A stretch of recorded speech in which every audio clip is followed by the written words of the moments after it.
the Creative Economy Support Bill. Mr. Speaker, in this country today, because of the rate of unemployment, a lot of youth are becoming very creative to a point where they pay for their school. Most of our youth have become content creators.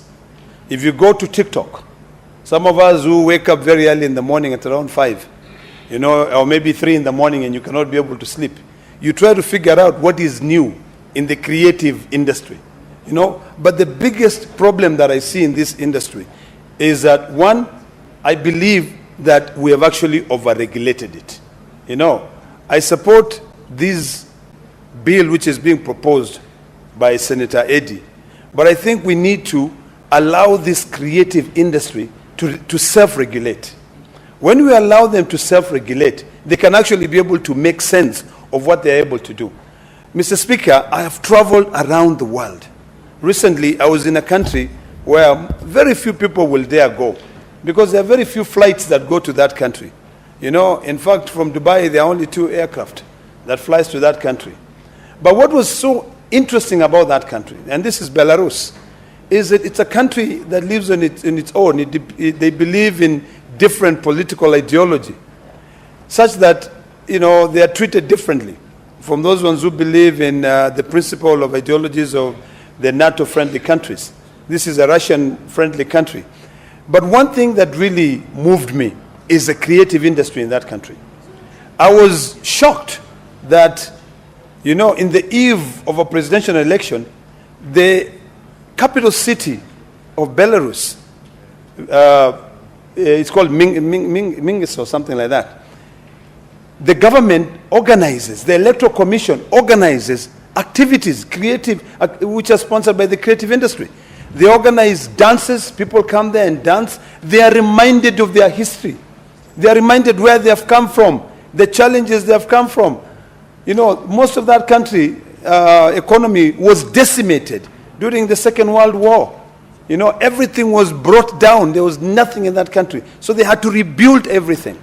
So when you invest in the creative sector, you encourage people to be able to, not to be idle, to be able to come up with activities. Yesterday, Mr. Speaker, I got a text message from a young girl, a Maasai young girl. She calls herself DJ Queen.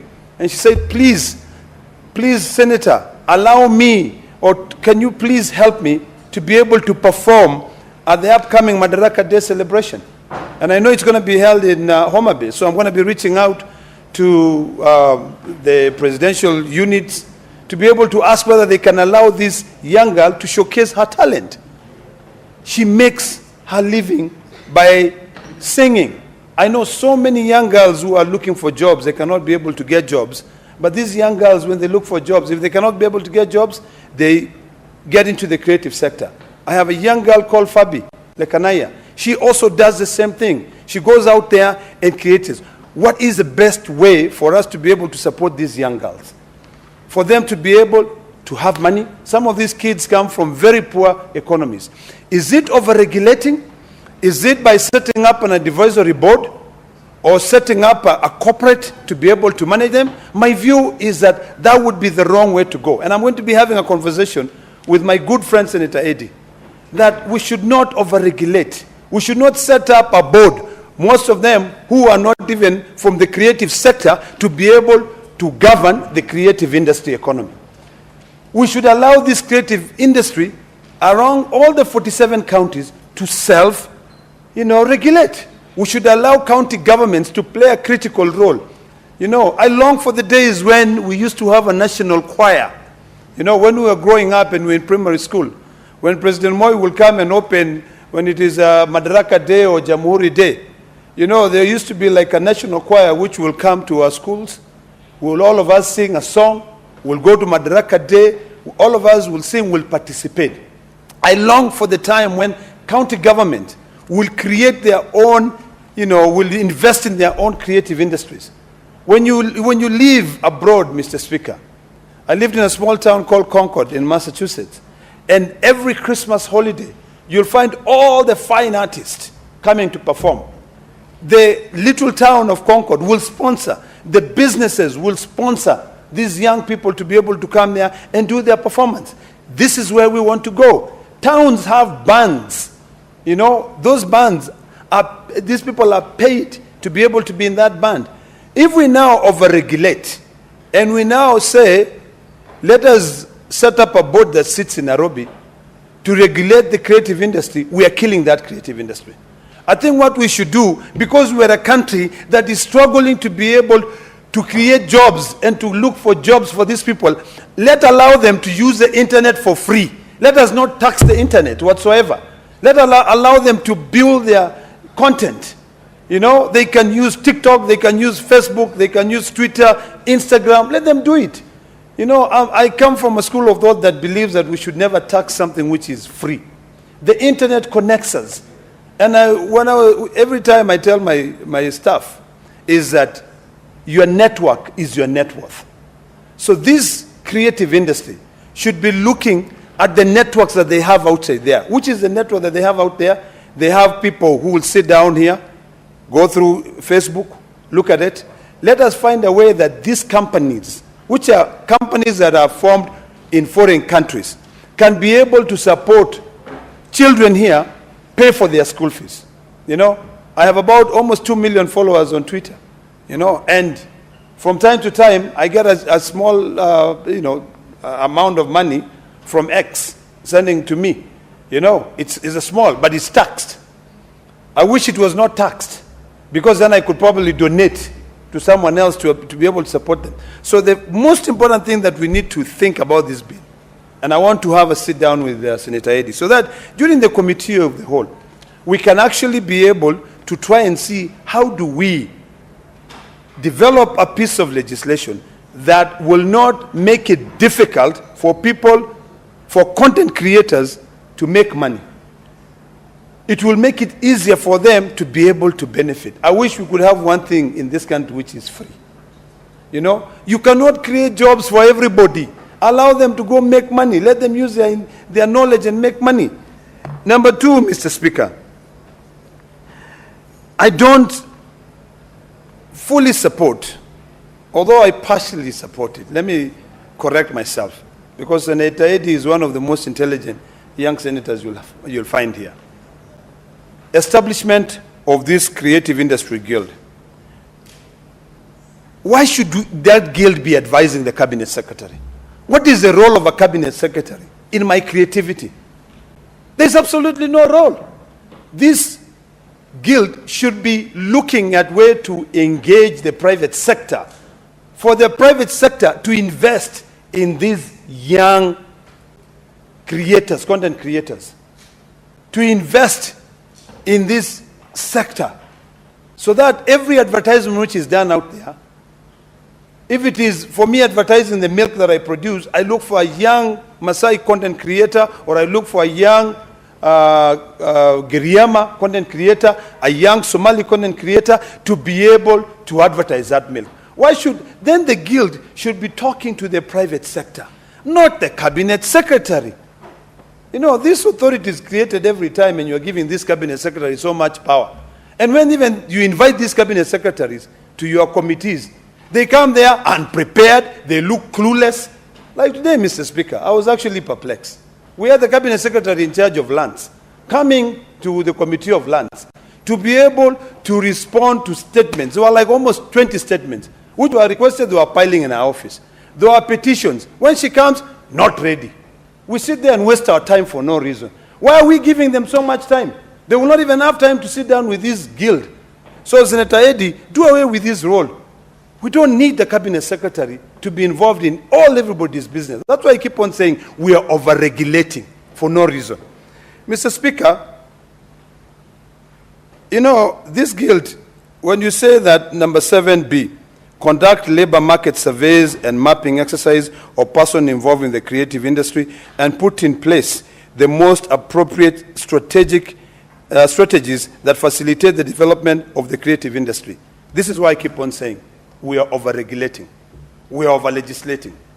Allow this industry to self-regulate. If today, Mr. Speaker, you ask me to give you a list of all Maasai artists, secular and gospel artists, I will give it to you. Why? because I have an interest in them. Okay? I have two interests in them. I have to figure out anytime I have an event, I know who I can be able to invite so that I can be able to support them. The private sector can play a critical role here.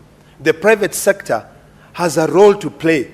Every so often, you see Citizen TV or Citizen Radio doing road shows.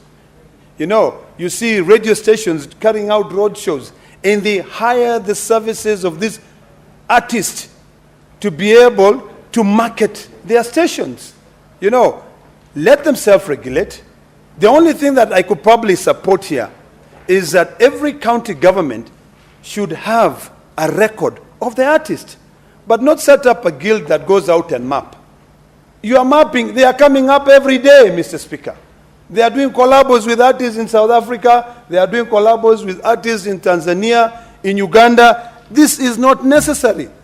What we should be looking at is that if this guild should engage the private sector so that in Narok County we have a performance center. And in that performance center, on a daily basis, you have 5 or 6 artists who are going there, sell tickets, let them go. If you go to New York, Mr. Speaker, you know, I think New York, around the world, is a place where one street, you'll find so many artists. And of course, those artists who are there, they'll be performing. There are orchestras, there are all these things. The private sector is playing a key role. We forget the power of the private sector. Let us try to fight to have a small government and allow the private sector to build this economy. Mr. Speaker, what I like a little bit about the role of this guild is collaborate with relevant institutions to facilitate the protections of the intellectual property rights of creative artists through sensitization and awareness programs, and facilitate the registration of works produced by creative artists. If you ask me, does that make sense? Absolutely. Because of copyright issues. But Mr. Speaker, today you'll fight the Copyright Society of Kenya. And they will sit down and have coffee with CAK. And before you realize, everybody is asked to pay money. And when you follow through, you'll find that that copyright society, and it is legislated by this house, it is a bunch of few people who make all that money. If the guild can now come in and say, artist, you have a choice. You can have your own channel, play the music. When you play the music, find a way for people to pay you. You know, I like that. Number 2, I like the fact that we protect the intellectual property rights. I wish we were thinking like this when we the Maasais, for instance, talk about our rungus, our shukas, our beadwork, to be able to protect that. People come to Kenya, sometimes people come to Kenya, not because they come to see Kenya, but they come to see the Maasais. You know, if we can protect that, that will make sense. So this guild should not be advising the cabinet secretary. It should be finding a way that they have meetings with these artists, you know, and if there's any upcoming artist, send your name, send your content for them to be able to protect you. That one I fully support. You know, collaborate with intellectual property rights, that's E as well, which is a very good. Collaborate with relevant entities to ensure the transparent distribution of royalties collected. In fact, on this particular one of royalties collection, in the current age where there are so many online companies that are giving these content creators a platform to be able to showcase their talent, you know, we should not be having one individual who is collecting this money to be able to distribute to them. I think artists should sign contracts directly with radio stations. They should sign contracts directly with TV stations and find a way for give and take. You play my music, you know. When you play my music, I don't charge you, you know.